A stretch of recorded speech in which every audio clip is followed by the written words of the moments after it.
magnetic fields forever. All this and more coming up on This Week in Retro. High-resolution color graphics. This land of high technology. The revolution in technology that made the information age possible. Those kids are not afraid of computers. All you need is text. The Amiga sucks. Got time for a game of Asteroids? All this and more coming up on this week's show. Up-to-date news for out-of-date tech. I don't agree with story 2, Neil. Oh, that was a hard one to spit out, wasn't it? The Amiga sucks, but we'll get to that story later. How are you? I'm all right. No green screen again this week. I left it at the cave because I used it for the great rebranding, which consumed me last week, and I had to get green screen photos of everyone, which I've been sharing some of the B-roll from that. Great Holly hilariously carrying a monitor, Dan unhelpfully holding green vinyl stickers in front of a green screen. That threw me. And Jason with his keytar. Decals. Not stickers. Decals, yeah, not stickers. But yeah, an intense week with the rebranding last week, because you have no idea how many URLs there are to change, how many banners, how many avatars, how many Discord, there's just so much to change, and there's still bits that I've missed. So if anyone sees a broken URL to our channels, just give me a poke and I'll fix that. It's going well though, isn't it? It's going well. There were two parts to last week. There was the rebrand, and then there was the bundle to help with the garage project that we're working on at the moment, which was I don't like to call it a fundraiser because it's a product in itself that of the communities come together and made this really cool bundle of games, of music, of magazines, and I think it represents value for money at £15. Yeah, you know I do as well. Yeah, and all the money raised from it is going to be used on this project, and it's just been the most ridiculously incredible start. It's gone over £15,000 at the time of recording this, and a sponsor has stepped forward, a very kind patron, and said, "I will match that pound for pound up to £25,000." So effectively, we've gone from, it'd be nice to kind of put together a nice lab and inventory space that's functional, but, it won't be perfect, but it will serve its purpose, to actually, we could make an incredible version of those two things and sort of a reception, a visitor center reception, like a proper museum, which is what we're trying to do, where instead of ticking people's names off a clipboard in the car park when they arrive, they can step into this lovely space, get a feel for what we're all about, and then step into the relevant museum that they've booked for, and then get that massive nostalgia hit. It's such a magnificent step forward that we're going to be able to take just through the selling of this bundle. So if you haven't backed it already, I'll just say this once today because I'm not going to push it. The link will be in the show notes. Duncan will put it there, and go and spend what I think is £15 well spent. And we're in it, Dave, aren't we? Yeah, we are. We'll talk more about it later on, but we are. Yeah. How's your week been? My week's been terrible. Can I just say, for anyone video, you are being judged by Johnny right now. He has given you the evilest. He's looked away now. He can't even look at you. But he was really giving you a look. Is he all right? He's fine. He's just slow blinking at me. Maybe You're my pal, aren't you? Maybe it's just a love gaze. Just gazing at you lovingly. Johnny, yeah. I've had a terrible week. My server, my NAS, has died on me. I was doing an upgrade, and that's when the motherboard decided to reveal it was faulty, and about all sorts of problems that are now thankfully fixed. But it's taken so much time. Yeah, I came into a Discord room and just saw a wall of text of you go, this is broken, and people trying to help you. And I was like, oh, okay, Dave's not having a good time today. And then I'm also aware of how busy you were last week, and I thought, I better not grumble too much because Neil will say, try being me, Dave, try being me. I've got no complaints. It's a good kind of busy. Let's get into it. All right, yeah, okay, let's get into it. Dave's keen. Neil, if I ask you to name the big names in text adventure, or as they're now called, interactive fiction, I know that you start with the big one. Oh, the big one, yes. Magnetic Squirrels. You mean Infocom, don't you? Infocom, yes, of course. They started in 1977 with Zork, when they took a mainframe game and put it onto microcomputers. Or maybe you go for Scott Adams' Adventure International.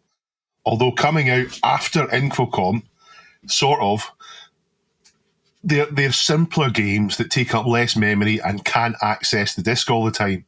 Those two are the big two, the first two. And in fact, Adventureland was the first one to get to market in 1978 because Zork didn't get to market until 1980. And funnily enough, both Zork and Adventureland are based on the same original text adventure, Colossal Cave. And in fact, there's loads of ports of Colossal Cave. It's the text adventure that started it all. If you're not familiar with it, just in case you're not, it's an exploration of a cave to find and collect treasures and return them home. And it was originally based in a real cave in North America, the layout of that. As opposed to Colossus Cave, which is a text adventure to rebuild a Colossus computer and put it in a cave museum. Yeah, you're on a road. That's all that one is. Roads and roads and roads. We know the game would eventually, the genre would eventually branch off to have pictures, and then the kind of classic Sierra style would see a moving graphical representation with text commands.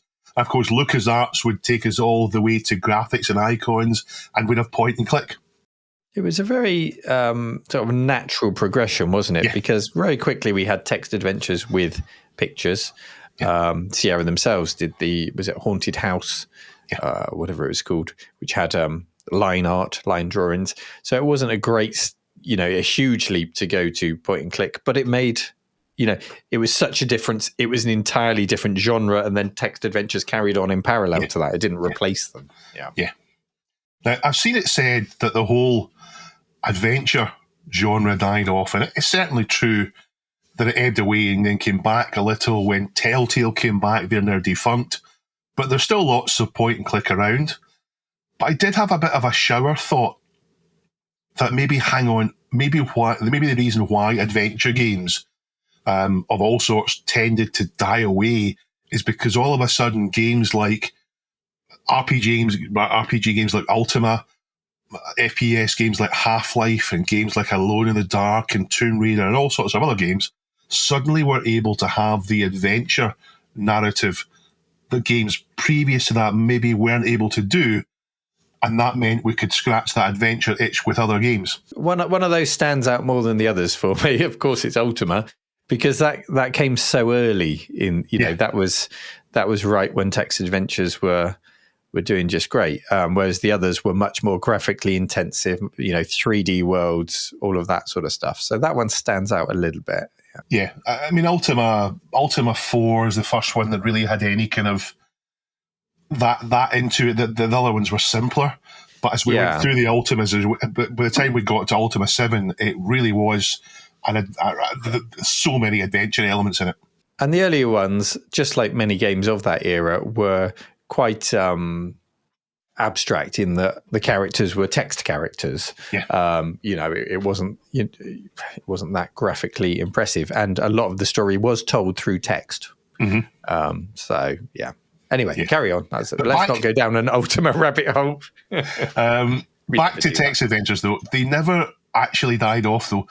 They kind of went non-commercial. And before that, they went semi-commercial. And I'll explain what I mean there. I promise I'll come back to that. But now back to my question to you, Neil.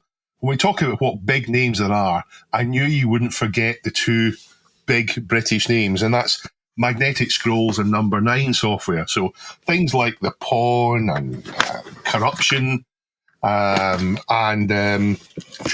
Magnetic Scrolls. And then we'd get, from Number 9, we get things like Night Orc, which is their kind of bread and butter type thing. But also they had their own take on Colossal Cave. They had Jewels of Darkness trilogy, which was Colossal Adventure Quest, and Dungeon Adventure. So they did lots. A favourite of mine was Wonderland by Magnetic Scrolls for some reason. That one really sucked me into the game. It had plenty of illustrations. There it is. Quite a hefty manual in that one as well, I seem to remember. Is it a weighty box there, Dave, or not? It doesn't feel that heavy. I wonder if I'm missing the right. No, it's just a poster. And a slim manual. It's a map. Am I missing the manual? You may be missing the manual, because I had a photocopied manual, and it was like a wedge. There was a lot of manual to it. So I'll be looking into that. They did some tie-ins too. The Archers from BBC Radio 4. Oh, was there one? The Archers. I didn't know there was an Archers text adventure. How can you have the Archers without the theme tune? Come on. The Growing Pains of Adrian Mole. Remember how popular that was? Yeah, I remember taking that out the school library, and I loved that book. That was great. Yeah. I read it at just the right age, though. Yeah. But mostly they stuck to the kind of thing you get from Infocom, so science fiction and fantasy.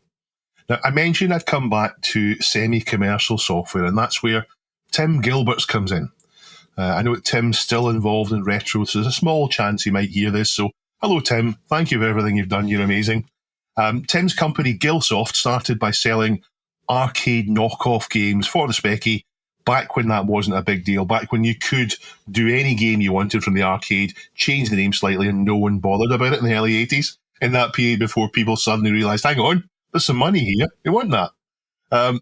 But was joined by Graham Yindle, well, I'm sure I've not pronounced that correctly, who wanted to make text adventures, and he did so by creating a creation tool for the text adventures, which was called the Quill. The Quill. Unlike other game-making tools, there was no expectation of royalties from its use. So Graham thought it was like a programming compiler, so the output was yours to do what you wanted with afterwards. And that created a sort of semi-commercial industry in the UK of sort of homebrew adventures without the normal barrier to entry of having to create the software engine, the parser, and all the rest of it to run the game. Just about anyone could make a text adventure and sell it. He would later add graphics, and then he would create Paw, the professional adventure writer. And without any evidence of this at all, I'm going to suggest that the creation of the Quill may well have had a massive impact on the acres and acres of modern interactive fiction that exists outside of the commercial world. I'm going to say that without the Quill, it may not have happened. Yeah, we once actually had Tim as a guest in the cave.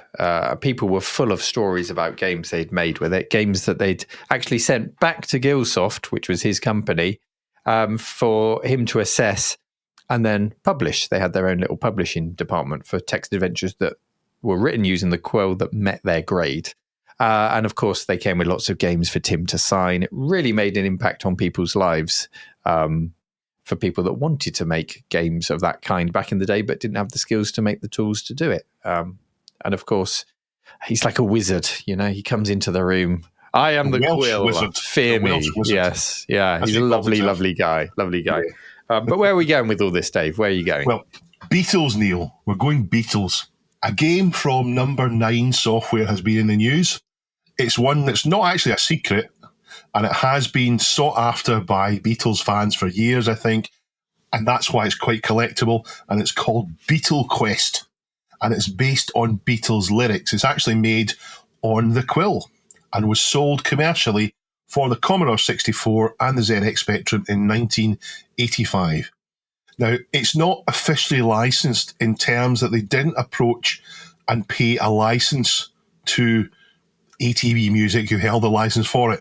But it is officially okay because they asked and was approved to use it by ATV Music. So apparently the Beatles in the 80s were in a lull, and there wasn't any potential for money seen from it. So they just said yes to it, which is why this is not officially licensed because they didn't pay for it, but it is okay, and it's got permission to use all the Beatles stuff.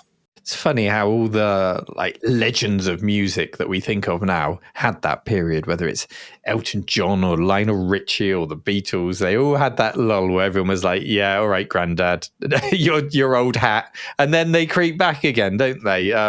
Even David Bowie, I remember David Bowie couldn't sell albums. We went through that period. Now, of course, they came straight back again. Now, do we have modern streaming or iTunes or anything like that to thank for that, or is that just the natural course of an artist's life? Queen did it as well. Everyone hated on Queen, you know. Yeah, and they didn't. Yeah, of course they didn't need iTunes to come back. We're talking, they were long before that. So maybe it's just the natural cycle of Live Aid. I think that's music. Live Aid was when Queen came back. They did that absolutely storming gig for Live Aid, and everyone's like, do you know? We still like Queen. Yeah. Do you know what? They're not bad, actually. Yeah. This game is not based on being the Beatles. It's not on the Beatles being somewhere or the characters sort of being the Beatles. It's based on the lyrics. I think it's a good idea basing it on the lyrics. And according to the article submitted by Pajako, thank you, from cult following, the game did sell okay, but only got mixed reviews and was the only part of a trilogy that eventually got made. Do you know anything of the story of the game? Of what, are you like being hunted down by Yoko Ono or something like that? There's no real world characters in it or kind of analogues of them, if you know what I mean. There's nothing like that. It's just a text adventure where you are, I think, in Liverpool, but you've been sent back to Liverpool, and it's based on lyrics. It's inspired by the lyrics from Beatles songs. So it's a clever way of doing something rather than just saying John's there and Yoko's there and all the rest of it. It's a rainy Sunday in Liverpool. Yeah. Go east. Now, the game sold well, but not enough for them to do the trilogy. And I think the reason why it's expensive is not because it's a great game. I think the reason why it's expensive is obviously because of the Beatles link. Beatles collectors would also want to have this one Beatle quest. And it looks official because they were smart enough to put copyrights on the back for the lyrics and mention all the Beatles on the back, so that when you looked at the same Beatle quest, you would turn it over and see the Beatles' names in the back and the copyright and think, oh, this is officially licensed, when it kind of isn't.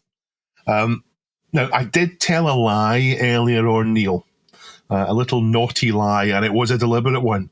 I said Number 9 software, and actually I told that lie because the real name of the software house that made things like Night Orc and Jewels of Darkness and so on is Level 9 Computing, not Number 9 Software. And I did it on purpose because I wanted you to think that this Beatle quest was the same company. It's not. And I just did it to see if you thought the same way I did, that they might have been trying to pass themselves off as Level 9 Computing. You'd pick this up, you'd see Beatles, you'd see the copyright in the back, you'd see Number 9 Computing, you think, is this the latest Level 9 adventure? Skullduggery passing off. You can't beat a bit of it in the industry. I always think it comes across as being a bit cheap, doesn't it? Unless it's done in parody when you're trying to pass off. Yeah. So I did bite my tongue there, and I expect it's perhaps too late for some of the commenters who may have left comments already pointing out your mistake, your deliberate mistake. So I think you owe them an apology, Dave, for leading them down the garden path, or the octopus's garden path. That's where you led them. I hope people appreciate I've done it with a purpose. Yeah, and I have to mention the cover art on this game. I think you'll find the cover art on this game. You've obviously seen it, Dave. It's quite psychedelic for the 80s, sort of a 70s throwback. It's very, very much in the style, isn't it? I would describe it as looking like a poster for a Village production of Harry Potter. Yeah, but they clearly made this game, I think at least, they made this game and then they thought, right, let's absolutely hammer home the Beatles thing. We'll get people to buy it because it says Beatles. And it worked. It did. I'm trying to think of any other games with pop star connections like this one. There's probably some. Rockstar Ate My Hamster. But no one thought that was official. There was one called Les Manley in Search for the King by Accolade. Do you remember that? That was a point-and-click adventure where you were searching for Elvis. Yeah. Never played it, but I always remember that one for some reason. Yeah. And I know David Bowie had appeared in a game, didn't he? I forgot. There'll be lots of examples. This is not our question of the week, but if you think of any examples, do let us know at our subreddit. So Beatlemania didn't quite strike the 8-bit world. However, if you want to play what I don't think made a big splash and perhaps didn't deserve to, then you can play it in your browser. Go to the article, and there's a link in there to play it on archive.org. And I would have a couple of minutes at it just to get a feel for it before you say, yeah, okay, maybe not. We are sponsored this week by PCBWay.com. Circuit board manufacturers extraordinaire, Neil, aren't they? They are. And of course, we love their shared projects page at PCBWay.com. And I'm just looking at a Commodore Amiga dual Kickstart EEPROM board. Oh, beautiful. So this is if you have an Amiga and you want to be able to change the kickstart it boots to for compatibility reasons. Exactly. So you might have a need for a later kickstart, but you want to play an earlier game that relies on that. It's a nice simple project, that, Neil. Exactly. The shared project section at PCBWay is full of projects like this one where you only need the most basic of soldering skills. All you're doing with this is putting 3 sockets in. 3 sockets, even I could do it, and then you're away. Or you can order it to be fully populated with the parts if you really want them to do that. Yeah, they have a variety of services, not just PCB making. They'll also populate the PCBs for you. They'll do the bird seed stuff for you, as it's called, but also CNC milling, 3D printing, all sorts of stuff. Thank you for sponsoring us. Thank you, PCBWay.com. The Amiga is a lot of things to a lot of people. I'm the first to defend it, to shout about it, to talk about my personal good memories that I have for the platform, to talk about the creativity and the creative people that loved it, the games, the music, the demo scene, all of that good stuff. But even I will admit it had not just its fair share, but mountains, Dave. Mountains of crap. Mountains of Ket. Mountains of crap, not Mountains of Ket, which is a game on the ZX Spectrum. Was that a Quill game? Mountains I don't know if it's a Ket? Quill game. It's on my eBay search list, but it's not cheap. It's not cheap. It's come a few times. And I thought, nah, I'll not get that. I'll wait until it's a bargain. Mountains of Ket. I think that's before ketamine was a drug of choice. It's a 1983 ZX Spectrum adventure So it wouldn't game. be Quill then, I don't think. Anyway, from Mountains of Ket to Mountains of Crap on the Amiga. Because this is just the nature of microcomputers. Anyone can produce anything, pop a price label on it, put it out there for the cost of a floppy disk or a tape and a photocopied instruction guide, and there you go. You're away. And the Quill was an example of that. You know, it's lovely to look at the Quill through rose-tinted glasses, but, you know, it was an open door for people that couldn't string a sentence together to make an adventure game and try and put it out there if they wanted to. Microcomputer developers didn't have the cost to get to market of a console. They didn't have the tight quality controls of a Sega or a Nintendo to meet, or the mafia-like grip that those companies had on who could release what and the associated license fees. The pros of microcomputers included a very varied public domain market, people being prepared to take risks with games, which resulted in quite wild and varied takes on different genres. Games like WizKid, Captain Blood, Weird Dreams. And I know they're not Amiga exclusives. I'm just talking about micros in general and the market. The cons, though, could be well summed up by a video submitted to our subreddit this week. That's reddit.com/r/thisweekinretro, submitted by Galder. Thank you. And it's a video, it's a link to a video by Kim Justice, who most of you, I'm sure, will know. And Kim does what Kim does so well, sifting through the crap so that we don't have to. I do feel sorry for her sometimes, the absolute tut that she has to play. This time, the sweet corn that she's picking out is it's the worst of the worst Amiga games, as rated by my favorite Amiga magazine, Amiga Format. Now, a quick one for you. Go on, Dave. There actually are at least a couple of games in here that are actually decent games that weren't liked by the reviewers. So I will say that your sweet corn thing is true. It's not just absolute nonsense in the video. There's at least a couple of good ones. Quick one for you, Dave. If I have to ask you to name a disappointing Amiga game, what's your first answer, not including Shadow of the Beast? Pinball Dreams. No, I'm joking. That's brilliant. Manic Miner. Manic Miner, there you go. Why is that? Why is that disappointing for you? Because it's absolutely awful. It's a simple 8-bit game ported years later to the Amiga, and we thought, what can we do to make this better? We'll zoom in and we'll put awful, cheesy polygon music on it. It's okay. I've got mine's a very similar choice. I think when it comes to the Amiga and just 16 bits in general, there's a real disappointment. Well, to have disappointment, you first have to have an expectation, right? A high expectation. And that comes from things like you have the big hitters like Outrun because the arcade was so good. Street Fighter 2 for the same reason. And I desperately wanted to compete with my friend's Super Nintendo.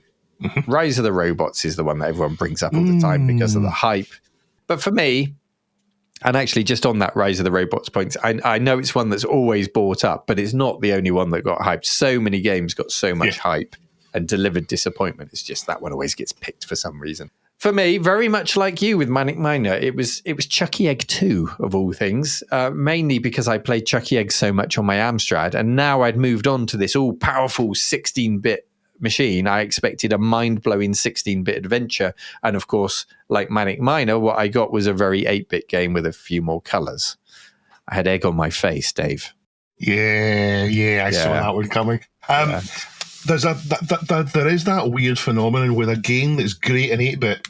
You could take the same game, make the graphics a little bit better, make the scrolling a little bit better on a 16-bit, and you've got a terrible game, and I don't understand why. But then nobody would be satisfied if you hadn't changed it. If you delivered exactly the same game, everyone would say, "Well, this should be public domain." It's not because it's slightly better. It's just it's a terrible game. Yeah, something like Manic Miner. Yeah, the charm is in the presentation. So by changing it that much, Anyway, that was my story of disappointment. And then you get the technical disappointments, the games that were great games for PC owners, and they got to enjoy the games. But on my Amiga, I was just swapping discs or waiting for my creaky 68,000 CPU to do what a 386 could do in a second.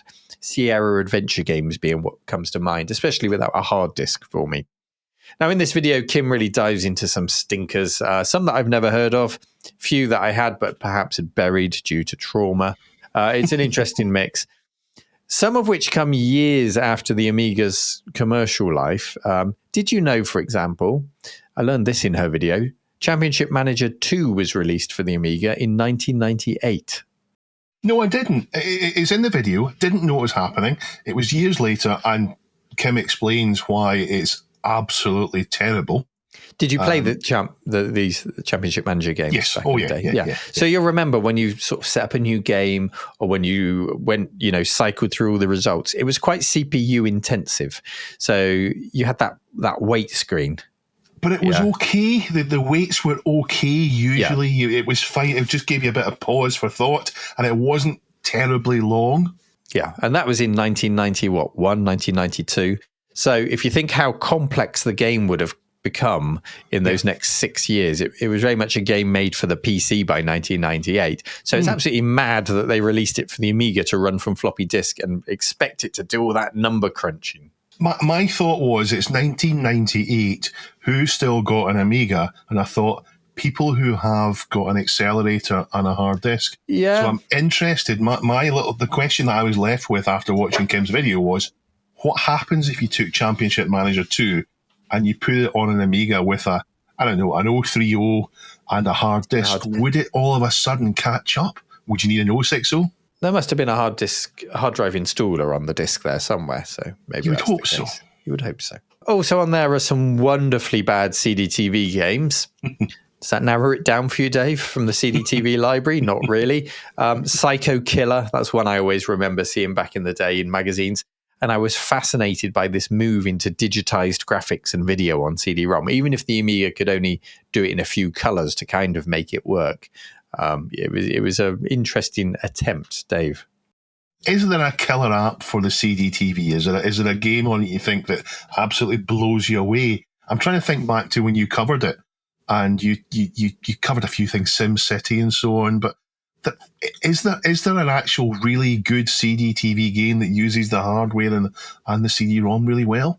That's a good question. For me, it was all about the capacity of the CD-ROM. So what I loved was the massive public domain packs on a couple of CDs. Like your bundle. Exploring them, like my bundle. But as for a single game, you were just getting a lot of Amiga 500 games, perhaps with a CD soundtrack slapped on for 40 quid instead of, what would have been a budget game at the time. Xenon 2 had a CDTV mode, but it was already years old at that point. Come back to you on that. I can't remember a killer. But these games like Psycho Killer, and there was Hound of the Baskervilles in Kim's video as well.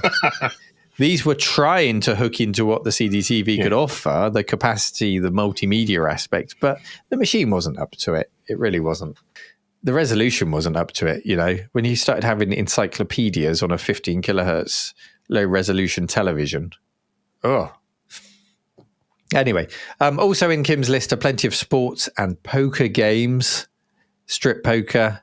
I always find that's the lazy route to try and turn a quick buck on microcomputers because, you can go all the way back to the ZX Spectrum for strip poker games. How sexy can strip poker get on a ZX Spectrum with color clash, Dave? I wonder how many you're about actually to tell sold. us. I wonder how many actually sold versus how many 13 and 14-year-olds were frantically copying them to try and get a look at a bit of flesh. Wow, sex sells. You always saw the adverts at the back of the magazines, didn't you? Yeah, well, sex makes you pirate something you'd be too embarrassed to buy. Yeah, cover girl strip poker, things like that appear on the list. I'm not going to spoil the list because you should definitely go and watch it for yourself. But it just got me thinking about the sheer volume of games, applications, utilities that I've fiddled with throughout my life because of my ownership of micros instead of consoles, and how we laugh at having too much choice in modern emulation setups which distract us from focusing on a game. But actually, when I think back to it, I can tell you I had many, many boxes of copied discs next to my Amiga, and it was exactly that, a constant distraction, a temptation. Dave's wearing his Razor Cracktro t-shirt, their ASCII text t-shirt. And the next thing was always there, winking at me from the disc box, going, play me, play me, play me. Yeah. And it wasn't always a good disc from that box. Dave, tell me, how bad was the Amiga? Was the ST as bad? I know we joke about it, but I honestly am an Amiga fan. If I'd been given a console instead of my Atari ST, let's pretend the SNES or the Mega Drive were out a couple of years early, and I got them instead of the ST, I would have had an absolutely a worse time in those compared to my ST or the Amiga if I was given that instead, just because of the variety of software on it. The software, the games on the Mega Drive and the SNES were, on average, much better than the average ST or Amiga game. But I wanted to play games on a micro that didn't really exist on it. So RPG, strategy, and adventure that didn't exist on the console so much. And by the time that I finished with the CPC and moved to the Atari ST, that was what I craved, especially Dungeon Master. That's the game that made me want the ST. I'd played The Bard's Tale on my CPC, and it was Dungeon Master. Before long, Duncan's going to have a Dungeon Master count to replace the Ultima count, I think. That's your new Dungeon Master is the new Ultima. Yeah. Had I been given an Amiga instead, I would have been just as happy. The Amiga, at the time I got my ST, the Amiga was a bit more expensive and had a smaller pack-in game selection, so I think that's why the ST was chosen. But the Amiga actually got some games the ST didn't in terms of RPG. As the ST faded away, you had things like I think we had SR 1, 2, and 3 on the ST, but I think they might be better on the Amiga. And then we had Amber Moon and so on, that kind of thing coming on the Amiga. You didn't get in the ST. But I think something that lacks in modern gaming, and I don't know how you fix it, I don't think you can, is that AAA games go through committee. They have lots of input and decision makers. And how do you get that small team or even that single person's vision all the way through to the screen at the end of it if you have hundreds and hundreds of people involved and stakeholders saying what they want? And that's maybe why I talk about the golden age for gaming for me being the first half of the 90s. And although I talk about being DOS, there's plenty of those games available on the Amiga at the time. Just not Doom or Ultima 7 or Ultima Underworld or X-Wing. But there's loads of those games available on the Amiga from that golden period where one person or a small team of people could get their vision through, like Bullfrog, for example, Origin. Those visions could get through to the player at the end of it, but now they can't quite. As for the ST being as bad, well, you could say it's not, because it doesn't have as many trash games as the Amiga does, but that's just because it doesn't have as many games as the Amiga has. The ST kind of fell away really rapidly at the early 90s. Although was the early 90s for the ST like the 80s for the Beatles? Yes, that's exactly what it was. That's what I was thinking. No, it wasn't. That's what I was thinking. For some reason, 1992, 1993, all of a sudden the ST was just dead, just died on its feet as far as commercial releases were concerned. Whereas the Amiga kept on going, and the Amiga managed to make it to enough people managed to make it to the internet that the Amiga fandom kept going. They found each other online.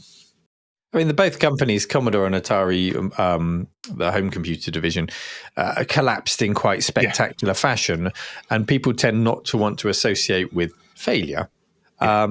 I would argue that the Atari was. Would you say that their collapse was slightly more spectacular with the hype around the Jaguar, or about the same as Commodore? Because of course Commodore had that hype around the CD32 and the 4000 and things like that. I guess it was about on a par, wasn't it? I don't think people were left carrying the bag so much compared to Commodore, because all these people had bought the Amiga 1200 expecting it to be the Amiga Part 2, and it never really tended that way. And then Commodore just disappeared, and they left all these Amiga fans going, do we keep going with it or not? Whereas Atari fans hadn't. There was the Falcon. People didn't buy it. Nobody bought the Falcon. So not that many people bought the Jaguar, so they weren't left in the same position that Commodore were. Maybe Atari folk were just more forward-looking. They didn't look back in anger. No, that wasn't a pun. I wasn't trying. That's the best Beatles tribute band ever, the Oasis. I should say, though, the ST started earlier. Both the ST and Amiga released in 1985, but the ST games library started much earlier than the Amiga. So in 1985, on Moby Games, now Moby Games isn't, of course, complete, but it's a good place to go. There are 3 games for the Amiga in 1985 compared to 31 for the Atari ST.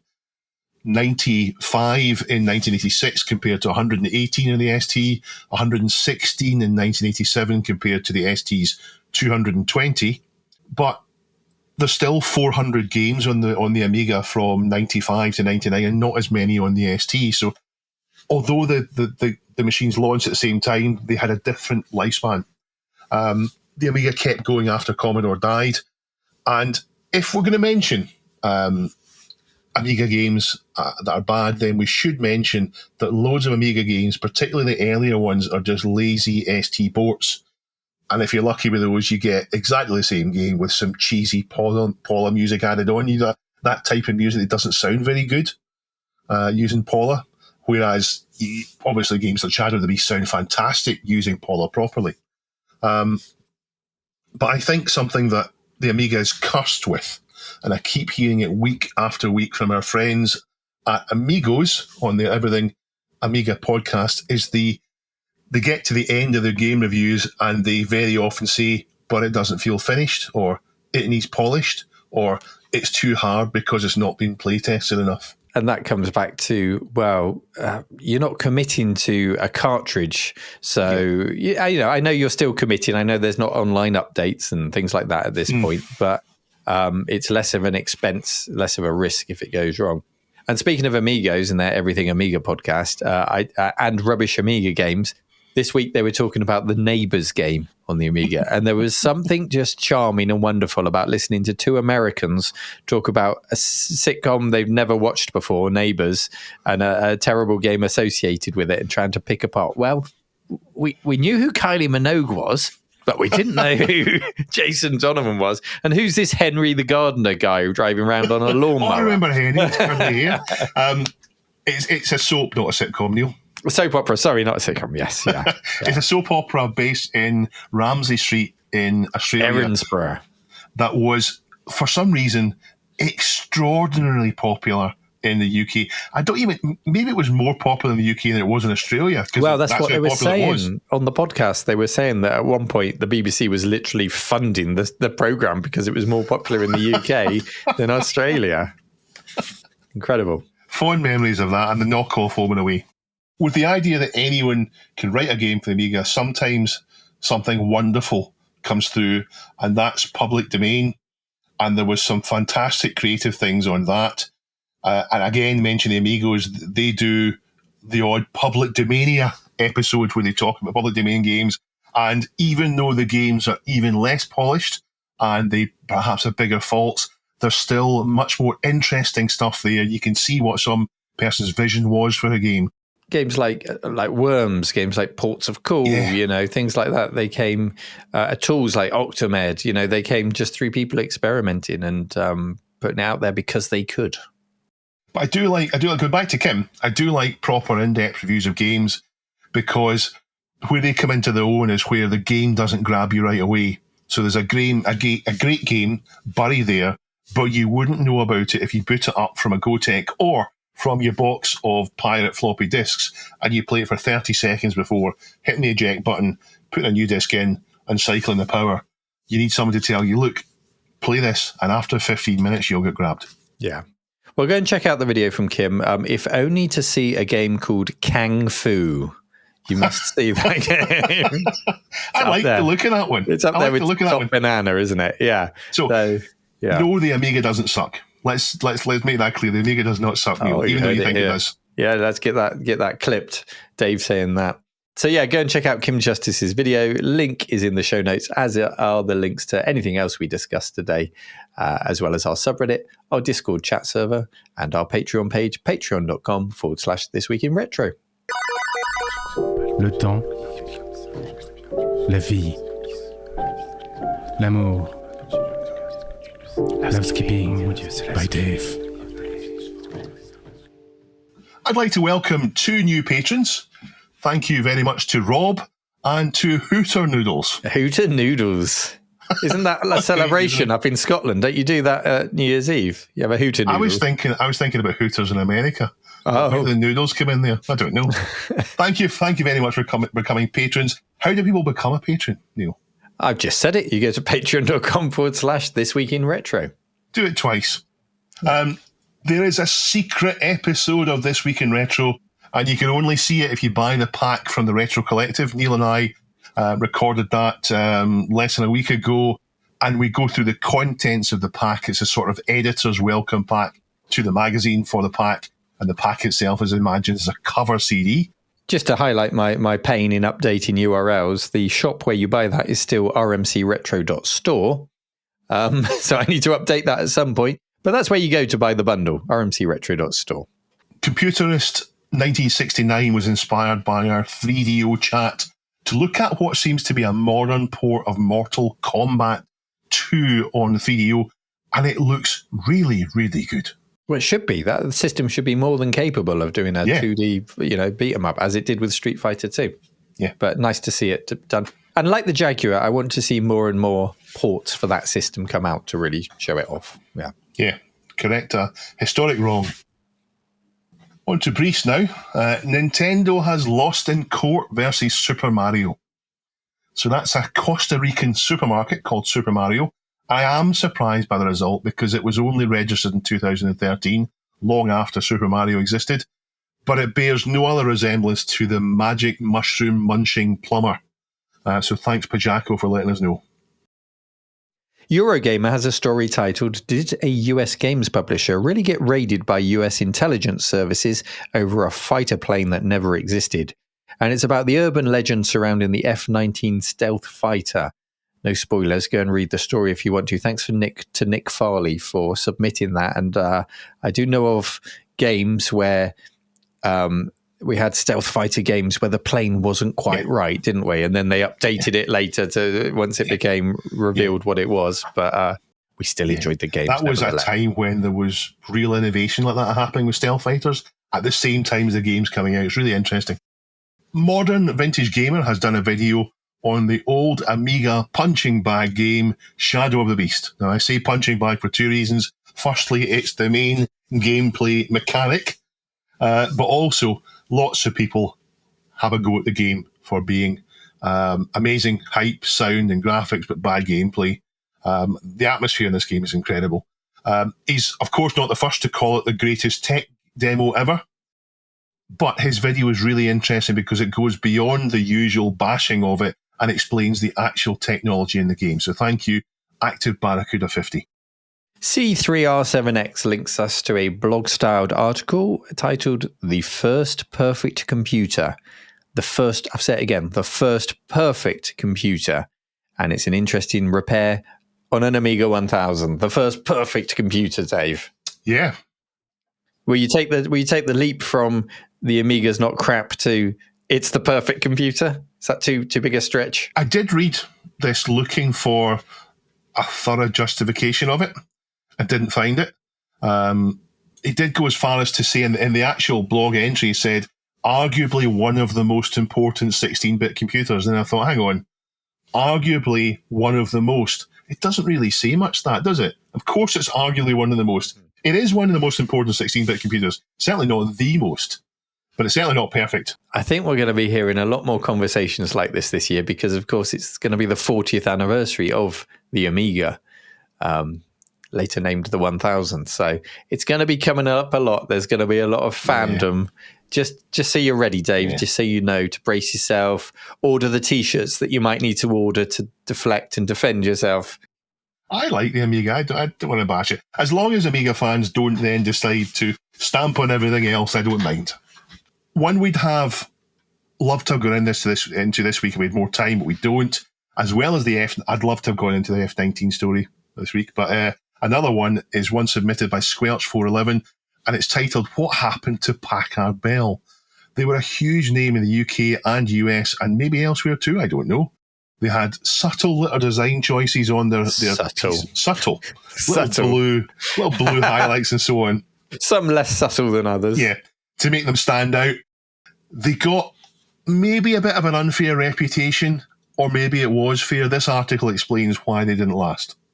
Pajako6502 gives us, hello Paul, by the way, gives us a link to Retro RGB, where our friend Bob has an article on official Atari Jaguar cartridges being re-released. Songbird Productions have the rights for some games, and things like Atari Carts is being re-released, and others. So they've made new boxed carts available. So just like you would have bought back in the day, it isn't the full range, as presumably they would need to acquire all the rights to that. But it's nice to see you can get new boxed games for your Jag. And there's loads more on the subreddit. Do you have time to play all the games you want to, Neil? I know I don't. I didn't when I had my boxes of pirated Amiga games next to me, and I certainly don't now. The entire history of gaming is at my fingertips on the internet. Absolutely not. I bought that little handheld, the RGB30, and it's great, but it's not always there in my hand when I want it, unless I've had the foresight to pick it up. It used to be I'd have a game going on my phone all the time, but I've definitely got away from that, and I've burnt out on how anti-user mobile gaming became. Everything wanting to use coins and gems and annoying adverts to take over your phone and suddenly go loud. Yeah, I know you remember the gaming by post things that used to drop through our door back in the day. The adventure game by post, which was turn-based gaming by mail. I feel like there's an opportunity, if it's not already being done, in the mobile gaming market for kind of a slow-paced gaming app where it's kind of like turn-based, mail-based. You've got to wait for the other person on the other phone to take their move before you can make your move. Yeah. I'd like to see something like that. Yeah, I just want to get away from just the the horrible things that take you out of it. There is a possible solution, thanks to 42 Nobody 42. It's a watch, Neil, and it comes from the home of gaming, Atari. Is it a game and watch, Dave? Yes. It's not Nintendo, though. It's Atari. I'm going in with low expectations. It sounds bad. Is it bad? It's a limited edition watch. Okay. Which they've made by partnering with Nubio. Are they sponsoring you? Blink twice if you're sponsored. Show me your wrists. And even though it's a limited edition with only 125 watches for each of the 5 different designs, they seem to have launched with a massive discount of 70% of the retail price. So much for a discount, in fact, that perhaps explains why they're nearly sold out. When I looked, some designs were gone. So how does the actual gameplay work on the watch? Well, it's cool and it's not. It seems to be a mechanical game, and I've seen clips of the back of the watch being flipped so you can see the spinning wheels from the wonderful intricate clockwork inside there. You can see how much is actually going on, and you control it with a little button-shaped dial, you know, the one you would pull out in your watch to change the time. You control it with that. So it's cool. They've got it really mechanical, and they've not just gone for an LCD screen like you would expect them to. And they've made it a fully functional game using watch mechanics. But the actual game itself looks to be about as engaging as a little mechanical game that we'd got back as kids in the 80s. There's not any real depth to it. It does look really good as far as glow-in-the-dark goes because Asteroids suits that kind of thing. You remember the vector graphics you would get, kind of glows, and this glows in the dark. It looks great. It doesn't have any numbers on it, and you have to tell position. You have to use the position of the UFO to tell the time in a way that I presume you would get used to fairly quick. I hope you would get used to fairly quickly. I'm going to say, though, Neil, I don't think this is an ideal watch for playing games on. I think it is a remarkable piece of engineering, though, and it does look really cool. Given that it's 70% off, Neil, do you think it's a bargain? Can I ask at this point, 70% off of what, Dave? Are you saving that up for us? That's my second kind of lie of the day. It's you're too clever to fall into my trap to say 70% off. I'll get that. It's 70% off a launch price, which doesn't make sense to me. How can you give 70% off something that's never been on sale before? But the original price allegedly is £1,646. So 70% off takes you down to £500. Oh, that's convenient that it perfectly rounds to £500. I think it was 496 or 498. Okay. But yeah, what a coincidence. So yeah, bargain, Neil. There's plenty of this going on.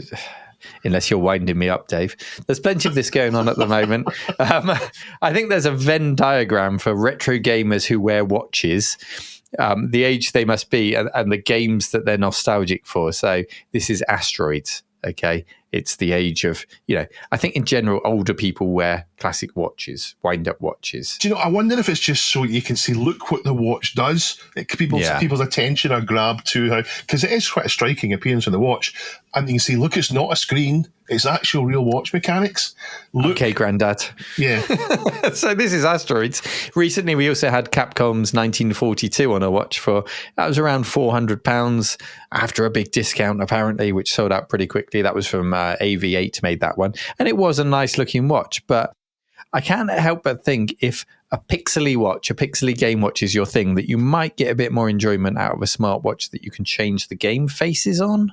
Well, my smartwatch has a big dial around the outside that would be better for playing this game on.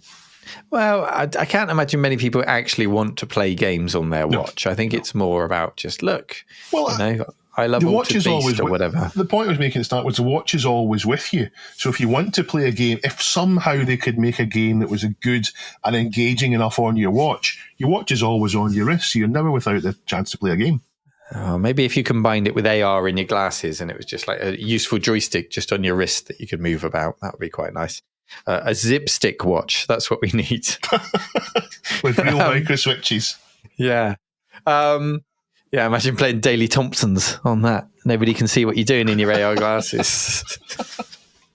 But yeah, I mean, the 1942 watch, I really like the look of it. I was really tempted by it. I would have worn it in an instant, but I couldn't quite justify £400 on a watch. That's out of my budget. But for other people, that might be an impulsive purchase. And those are the people, the affluent older gamer. That's what these things are aimed at. So if you can afford it and you like the look of it, then who are we to say don't treat yourself? Do what makes you feel happy. Yeah. Well, no one's buying this watch and being surprised with what they get. They know what they're paying. They know what it is. So yeah, and there's a huge amount of people that are into watches themselves. So I'd imagine there's people with drawers full of watches and they'll select which watch they wear today. I'll wear my Asteroids watch today. And if that's what they want, then good luck to them. Absolutely count me out, though, for £500. I'm hitting the warp button to get out of that shop. Time now for our community question of the week. And last week we talked about the evolution of FPS games and the influence that each had.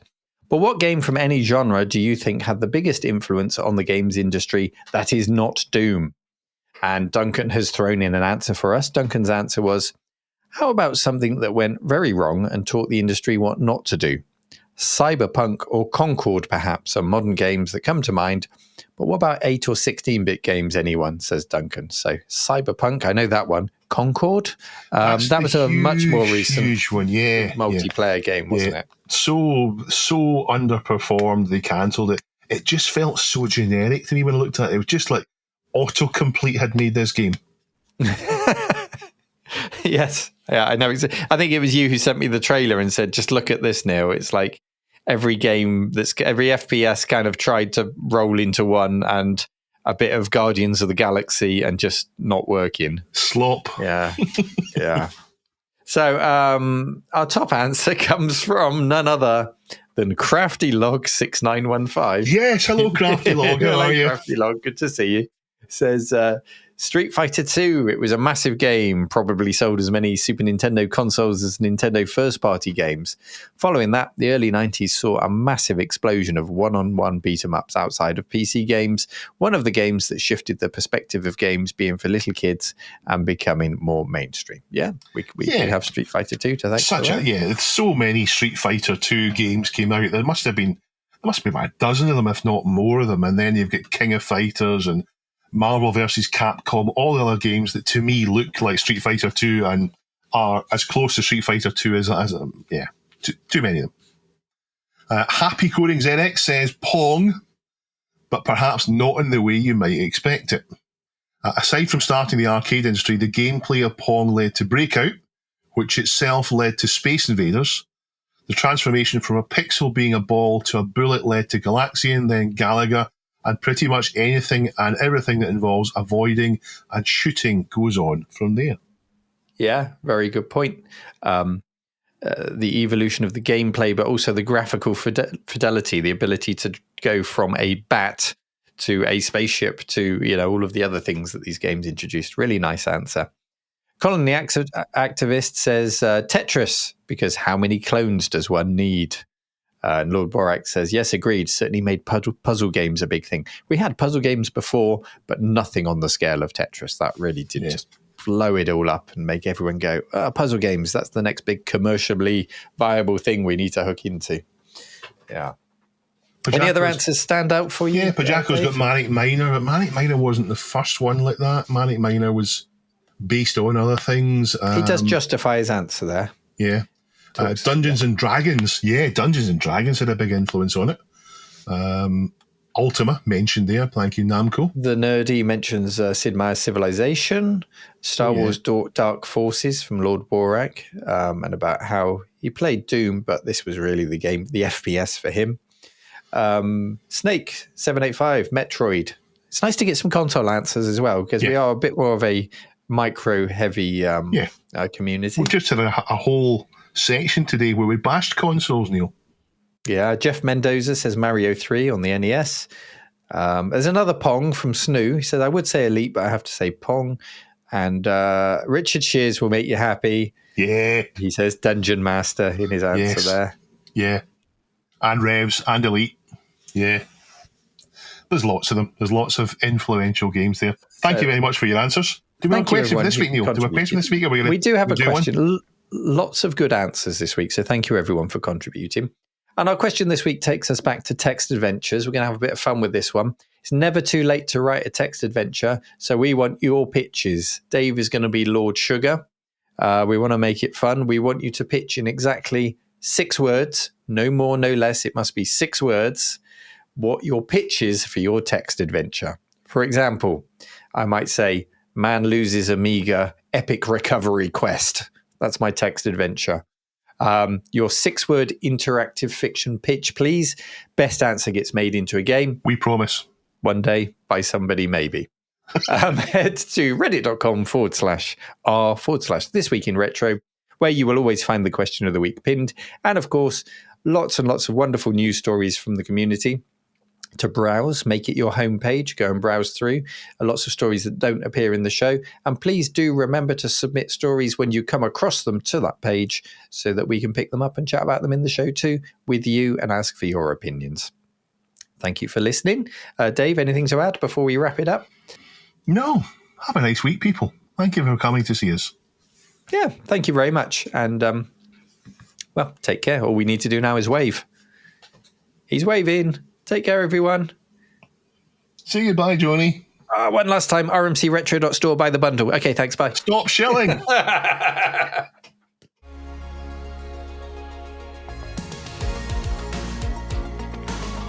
This Week in Retro was presented by Neil from the Retro Collective and Dave. It was produced by me, Duncan Styles. The podcast version of the show is available through your favourite podcaster, including Apple Podcast and Spotify. And the video version is available on the This Week in Retro YouTube channel.